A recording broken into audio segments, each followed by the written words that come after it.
2.33 million hectare वृक्ष किए हैं नष्ट। ग्लोबल फॉरेस्ट वॉच कहता है वर्ष 2000 के बाद से इतने पेड़ किए हैं नष्ट। असम, मिजोरम, अरुणाचल, नागालैंड, मणिपुर आते जो किया है सबसे ज़्यादा नष्ट। 2.33 मिलियन हेक्टेयर वृक्ष नष्ट किए गए हैं, ग्लोबल फॉरेस्ट वॉच ऐसा कहता है। और सन 2000 बाद से इतने पेड़ नष्ट किए गए हैं, ठीक है। और 60% इनमें से केवल असम सबसे पहले नंबर पे है, मिजोरम, अरुणाचल प्रदेश, नागालैंड, मणिपुर, ठीक, जो सबसे ज़्यादा पेड़ नष्ट किए हैं, ठीक है। सैटेलाइट इन ऑर्बिट, थर्ड बीमा पॉलिसी टाटा LIC ने पेश की, भारत की पहली policy. Satellite in orbit third बीमा पॉलिसी टाटा LIC ने पेश की और ये भारत की पहली पॉलिसी है इस टाइप की, ठीक। अंकटाड की मिली रिपोर्ट, 2023 में मिली है भारत को FDI। 15th प्लेस पर भारत है, USA, चीन और सिंगापुर, हांगकांग चौथे पर भाई। अंकटाड की जो रिपोर्ट मिली है वो 2024 में पेश हुई है, लेकिन ये 2023 की बताता है, ठीक, कि भारत को जो FDI मिली है तो भारत 15th प्लेस पर है। सबसे ज़्यादा USA को मिली, फिर चीन को और सिंगापुर को, हांगकांग चौथे पर है, ठीक है। RBI अधिनियम 1934, RBI अधिनियम 1934 धारा 47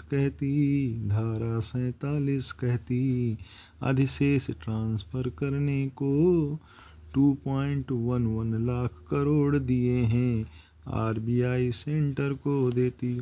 RBI की जो धारा है 1934, ठीक, RBI की जो अधिनियम RBI अधिनियम 1934 की जो धारा 47 है वो ये कहती है कि जो अधिशेष होगा, ठीक है ना, क्योंकि जो पैसा होता तो RBI के पास सरकार का ही है ना, तो अगर वहाँ बैंक में दिए हैं उनसे उनको ब्याज व्याज मिला है, जो भी मिला है, तो उसका जो एक्स्ट्रा बचता है वो सेंट्रल गवर्नमेंट को ट्रांसफ़र कर दिया जाता है। तो इस साल उन्होंने 2.11 लाख करोड़ दिए हैं, ठीक है, RBI सेंटर को देती। तो ये करंट अफेयर है, करंट अफेयर में पढ़ रहा था तो उसी को मैंने अलग से बनाया। घरेलू एयरलाइन बाजार, घरेलू एयरलाइन बाजार तीसरा बड़ा है भारत का, अमेरिका तो पहले पर है। जो घरेलू एयरलाइन बाजार है उसमें भारत का तीसरा नंबर हो गया है, ठीक है, अमेरिका पहले पर। दूसरे पे कब्जा चीन का, सेकंड पोजीशन किसका है, चीन का। जापान फोर्थ, ब्राज़ील फिफ्थ, जलवा है ये भारत का, ठीक है। घरेलू एयरलाइन बाजार में तीसरा सबसे बड़ा भारत बन गया है बाजार। अमेरिका पहले पर है, चीन दूसरे पर है, भारत तीसरे पर है, जापान चौथे पर, ब्राज़ील पाँचवें पर, ठीक है। ग्लोबल यूनिकॉर्न इंडेक्स है, हुरून इंस्टीट्यूट द्वारा जारी। ग्लोबल यूनिकॉर्न इंडेक्स किसका है, हुरून इंस्टीट्यूट द्वारा जारी होता है। भारत में अब 67, USA, चीन, भारत भी बारी। अच्छा, भारत में इस साल घटा है, पिछले साल लास्ट ईयर जो था, लास्ट ईयर 68 था, तो एक देखा जाए कम हो गया है, ठीक है, यूनिकॉर्न हमारे यहाँ एक कम हो गया है। और USA, चीन, भारत भी है, 53 ब्रिटेन की बारी, ठीक। देखो USA सबसे नंबर पे है, एक पे है यूनिकॉर्न के मामले में, चीन दूसरे पर और भारत, ठीक है, भारत भी है तीसरे नंबर पर, लेकिन चौथे पर देखा जाए तो ब्रिटेन है, ठीक। ब्रिटेन में कितने यूनिकॉर्न है, 53 हैं।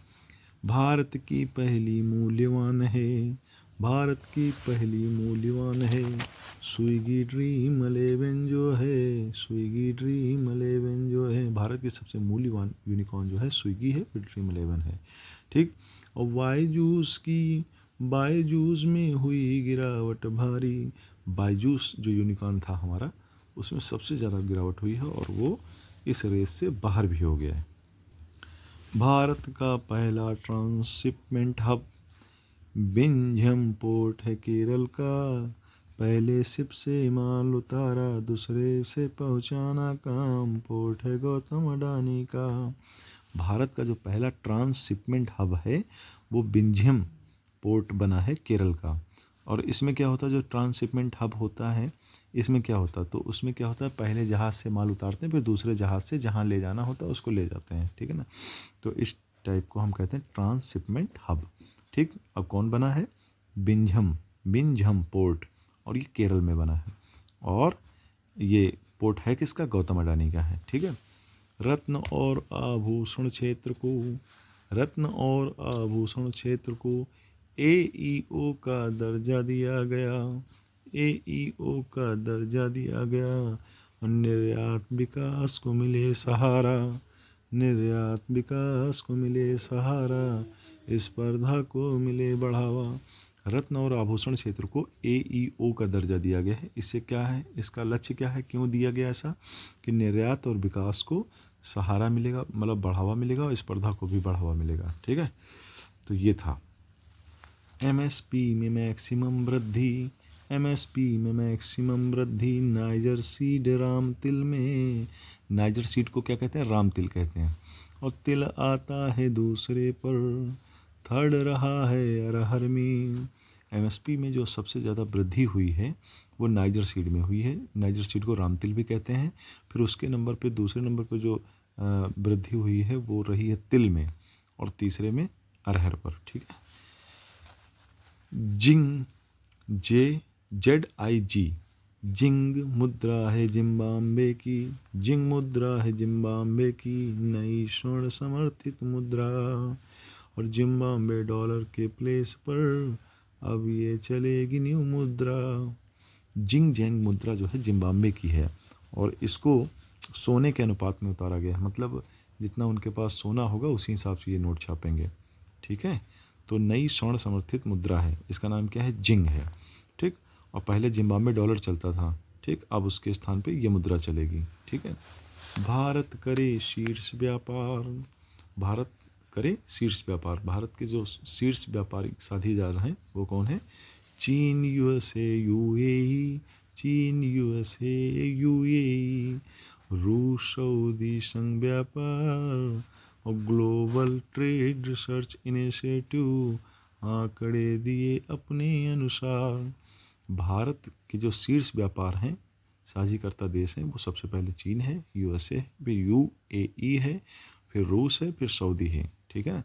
रूस देखा जाए सऊदी से भी आगे आ गया। और ये रिसर्च कौन करती है, ग्लोबल ट्रेड रिसर्च इनिशिएटिव ने ये आंकड़े दिए हैं, ठीक है। FDI मिला जो भारत को, FDI मिला जो भारत को 44.43 अरब डॉलर है यार। और सिंगापुर, मॉरिशस, अमेरिका दे डाला है ज़्यादा यार। जो FDI मिला है हमें भारत को वो 44.43 अरब डॉलर मिला है। उसमें से सिंगापुर ने सबसे ज़्यादा कंट्रीब्यूशन किया है, ठीक। सिंगापुर टॉप पे है, फिर मॉरिशस है, फिर अमेरिका है, ठीक है। तो जो हमें FDI मिला है उसमें से दिया किसने सबसे ज़्यादा है। फिर यहाँ पर क्या है, कंटेनर पोर्ट प्रदर्शन में चीन पोर्ट है यांगसान, और सलालाह पोर्ट है दूसरे पर मिलता है ओमान। कंटेनर पोर्ट प्रदर्शन में चीन का जो यांगसान पोर्ट है वो सबसे फर्स्ट पे है, फिर सलालाह पोर्ट जो दूसरे पोजीशन पे है वो ओमान का है, ठीक है ना। ये तो विश्व की बात कर रहे हैं। और जो विशाखापट्टनम है अपने भारत में उसी रैंक पर पहले पर है, ठीक है। लेकिन अगर देखा जाए ओवरऑल तो 19th रैंक है। और जो मुद्रा पोर्ट है गुजरात का, ठीक, ये सेकंड पोजीशन पे है। भारत की बात कर रहा हूँ, भारत में कंटेनर पोर्ट प्रदर्शन में विशाखापट्टनम सबसे टॉप पे है, मुंद्रा पोर्ट सेकंड स्थान पे है। और जो अगर मुंद्रा पोर्ट की अगर हम बात करें तो विश्व में 27वें नंबर पर है, ठीक है। ब्रिक्स वर्सेल्स ने करी है जारी, ब्रिक्स वर्सेल्स ने करी है जारी। ब्रिक्स वर्सेल्स क्या है, विश्व वास्तुकला और डिजाइन अवार्ड है। ब्रिक्स वर्सेल्स ने करी है जारी, ब्यूटीफुल म्यूजियम की सूची, ब्यूटीफुल म्यूजियम की सूची पहली पहली बार। और स्मृति वन भूकंप संग्रहालय, स्मृति वन भूकंप संग्रहालय भुज का किया है शामिल, इनकी जय जयकार। प्रिक्स वर्सेल्स ने जो विश्व वास्तुकला और डिजाइन अवार्ड देते हैं, इन्होंने हमारे स्मृति वन जो भूकंप संग्रहालय है भुज में है गुजरात में, इसको शामिल किया है, तो इनकी बार बार जय जयकार है।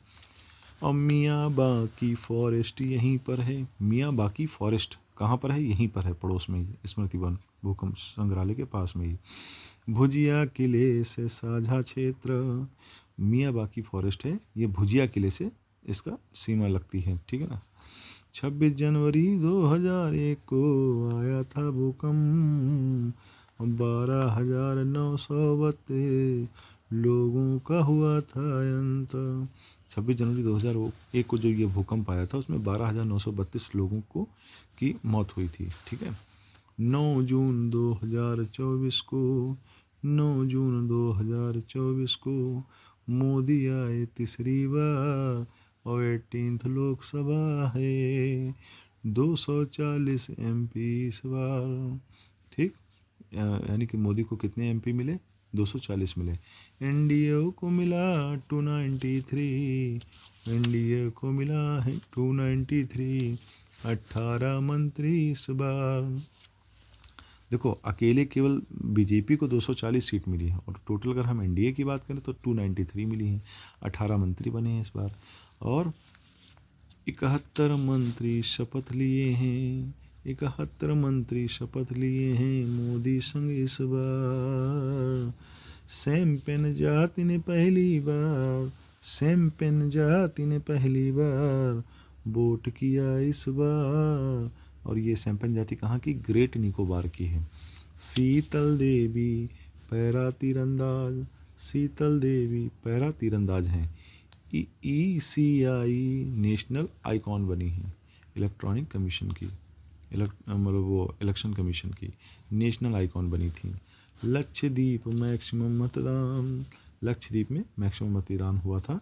यूपी में 56.92%, बिहार करे मिनिमम मतदान। लक्षद्वीप में इसमें सबसे ज़्यादा वो क्या हुआ था, चुनाव वोट परसेंटेज पड़ा था और बिहार में सबसे कम पड़ा था, ठीक है।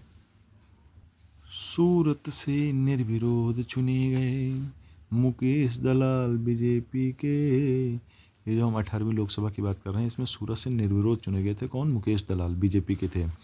और यंगेस्ट सांसद पुष्पेंद्र सरोज हैं, यंगेस्ट सांसद पुष्पेंद्र सरोज कहाँ किस पार्टी से? सपा से। 25 साल 3 महीने इनकी उम्र है। अपने यूपी कौशाम्बी के, और ये कहाँ पे है? कौशाम्बी में, ठीक है ना। और शांभवी लोजपा बिहार की हैं, शांभवी ये जो है यंगेस्ट में, तो 25 साल 11 महीने की हैं। सर्वाधिक अंतर से जीते शंकर लालवाड़ी इंदौर बीजेपी के, शंकर लालवाड़ी इंदौर से बीजेपी के, ठीक है ना। 11,75,092 वोटों के अंतर से जीते हैं, गजब है। और 48 मत से केवल जीते, 48 मत से केवल जीते रविंद्र वायकर शिवसेना के। रविंद्र वायकर ये मिनिमम है, सबसे कम वोटों से जिनकी जीत हुई है वो रविंद्र वायकर हैं, शिवसेना के, मुंबई के। 74 महिला भी जीती हैं, 74 महिला भी जीती हैं। 8वीं बार वीरेंद्र कुमार, और जो सांसद हैं वीरेंद्र कुमार टीकमगढ़ के, ठीक है, टीकमगढ़ MP से ये 8वीं बार चुने गए हैं। और मैक्सिमम नोटा यूज हुआ MP के इंदौर में। और प्रोटेम स्पीकर भर्तहरि महताब उड़ीसा से। ओम बिरला फिर बने स्पीकर कोटा राजस्थान से। आंध्रा उड़ीसा अरुणाचल सिक्किम के चुनाव भी साथ में, आंध्र उड़ीसा अरुणाचल सिक्किम के चुनाव भी साथ में। 175, 147, 60, 32 प्रेम तमांग, 32 प्रेम सिंह तमांग, देखो आंध्रा में 175, उड़ीसा में 147, अरुणाचल प्रदेश में 60, ठीक, और सिक्किम में 32, ठीक। अच्छा हम आंध्रा में तो जगह क्या याद नहीं आ रहा, भी बताएंगे, ठीक, शकल याद है। मोहन चरण मांझी तो देखा जाए उड़ीसा के बने हैं, पेमा खांडू अरुणाचल के बने हैं, और 32 जो सिक्किम है प्रेम सिंह तमांग बने हैं, ठीक है ना। और उत्तराखंड सकल पर्यावरण जीईपी सूचकांक, उत्पाद इंडेक्स है पहला, उत्तराखंड सकल पर्यावरण उत्पाद इंडेक्स है पहला, और linking ecology with economy, linking ecology with economy उद्देश्य है इसका पहला। वायु जल मृदा और वन में अब रहेगा इनका पहराव, वायु जल और मिट्टी, ठीक, इनके बारे में एक तरह का जीईपी सूचकांक उत्तराखंड ने बनाया है पहली बार, ठीक है ना, ये देश में पहली बार है। एसडीजी इंडिया इंडेक्स को, एसडीजी इंडिया इंडेक्स को नीति आयोग करे जारी, 2023-24 के लिए है। उपाध्यक्ष हैं सुमन बैरी। एसडीजी इंडिया इंडेक्स को नीति आयोग करे जारी, उपाध्यक्ष हैं सुमन बैरी। नीति आयोग के अध्यक्ष उपाध्यक्ष कौन है? सुमन बैरी। केरल, यूके, तमिलनाडु, गोवा और हिमाचल प्रदेश केंद्र शासित में चंडीगढ़ सबसे अधिक सुधार अंक में अपना है UP. SDG India index NITI Aayog जारी करता है, इसके उपाध्यक्ष सुमन बैरी हैं। केरल, उत्तराखंड, तमिलनाडु, गोवा और हिमाचल प्रदेश केंद्र शासित प्रदेशों में बात करें, चंडीगढ़ ने सबसे अधिक सुधार किया है, ठीक है ना, मतलब पहले नंबर पे मान लो, अच्छे नंबर पे। और जो प्रदेश ने सबसे ज़्यादा अंकों की सुधार की है वो है अपना यूपी, ठीक है। केरल सबसे पहले में एसडीजी में, ठीक, इंडेक्स में, फिर यूके, फिर तमिलनाडु, फिर गोवा और फिर हिमाचल प्रदेश, और केंद्र शासित प्रदेश में चंडीगढ़।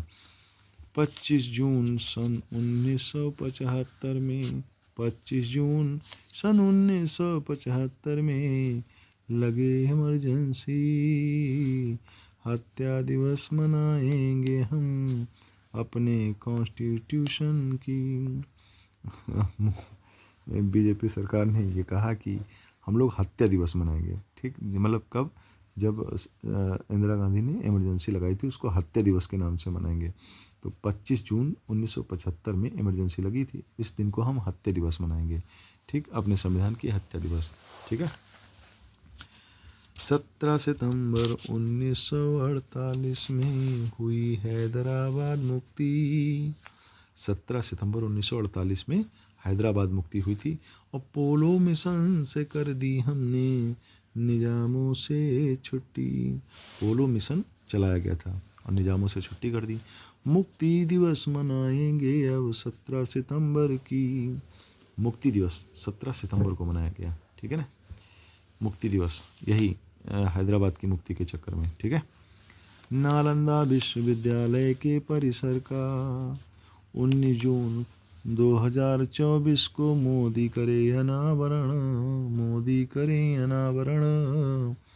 और 455 एकड़ में कुमार गुप्तन से कंस्ट्रक्शन, नालंदा विश्वविद्यालय के परिसर का 19 जून 2024 को मोदी ने अनावरण किया, 455 एकड़ में बना है, ठीक।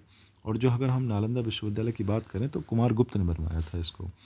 कुलाध्यक्ष हैं राष्ट्रपति, कुलाध्यक्ष हैं राष्ट्रपति, कुलाधिपति अरविंद पनगड़िया, कुलाधिपति अरविंद पनगड़िया, ठीक।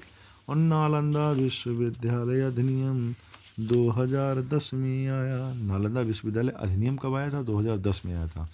गुप्त शासकों के बाद इसको हर्षवर्धन का संरक्षण व पाल शासकों का, ठीक है ना, गुप्त शासकों के बाद में इसको हर्षवर्धन का संरक्षण प्राप्त हुआ और पाल शासकों का। 12वीं सदी में पतन हो गया तुर्क आक्रमण के कारण, किसका? नालंदा विश्वविद्यालय का 12वीं सदी में पतन हो गया इसका तुर्की आक्रमण के कारण, ठीक है। NICDP ने दिए हैं न्यू 12 औद्योगिक शहरों का प्लान और national industrial corridor development programme. NICDP का फुल फॉर्म क्या है? National industrial corridor development programme. और इसने 12 नए औद्योगिक शहर बनाने का प्लान बनाया है।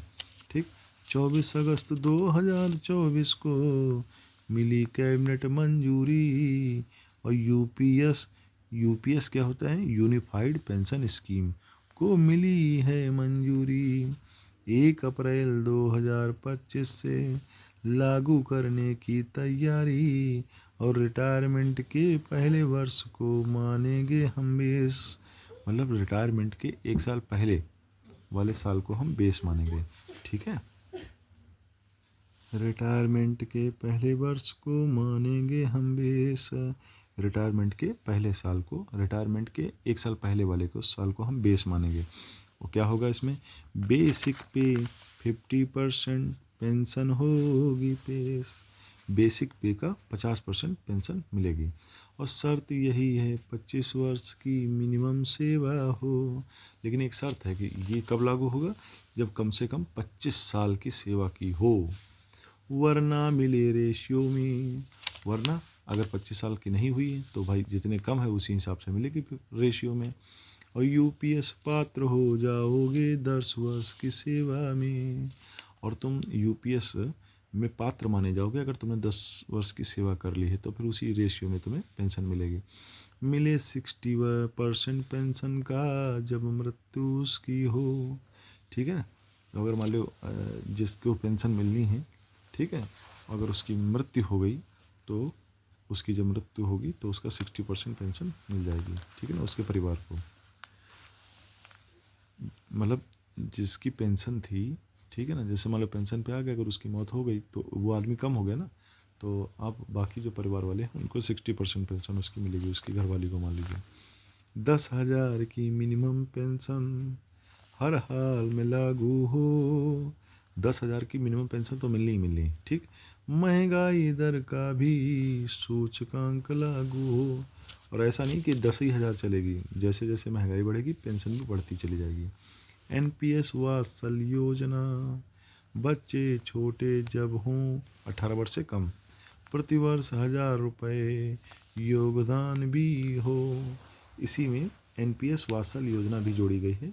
जो बच्चे 18 साल से कम हों तो उनके लिए प्रतिवर्ष 1,000 रुपये योगदान करना होगा। ठीक है, फिर NIRF India ranking, NIRF India ranking national institute ranking framework आया। ठीक, NIRF India ranking national institute ranking framework आया है।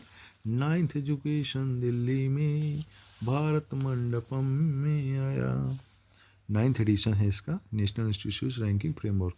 9th एडिशन इसका भारत मंडपम दिल्ली में हुआ था। इंजीनियरिंग में IIT मद्रास। इंजीनियरिंग में कौन आया? IIT मद्रास।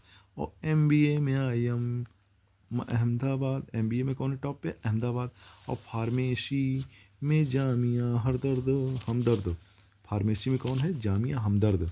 और स्वास्थ्य में अपना एम्स। स्वास्थ्य में अगर हम देखा जाए तो टॉप पे जो है वो एम्स है। ठीक है, एम्स वो भी दिल्ली वाला है। दिल्ली में दोनों का वास। ये जामिया हमदर्द और एम्स दिल्ली वाले दोनों की बात हो रही है जो टॉप में आए हैं। किसमें? NIRF इंडिया रैंकिंग में। ठीक, और दंत चिकित्सा में चेन्नई, यानी दांत की चिकित्सा में हो, दांत के दवाइयों में अगर देखा जाए तो चेन्नई टॉप में।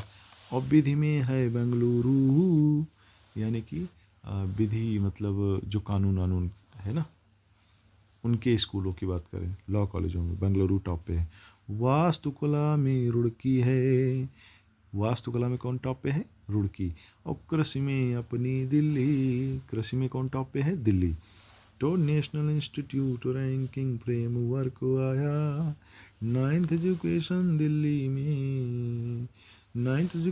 दिल्ली में भारतम भारत मंडपम में आया, इंजीनियरिंग में IIT मद्रास, MBA में IIM अहमदाबाद, फार्मेसी में जामिया हमदर्द, स्वास्थ्य में अपना एम्स, दिल्ली में दोनों का बाद, दंत चिकित्सा में चेन्नई, विधि में है बंगलुरु, वास्तुकला में रुड़की है, कृषि में अपनी दिल्ली।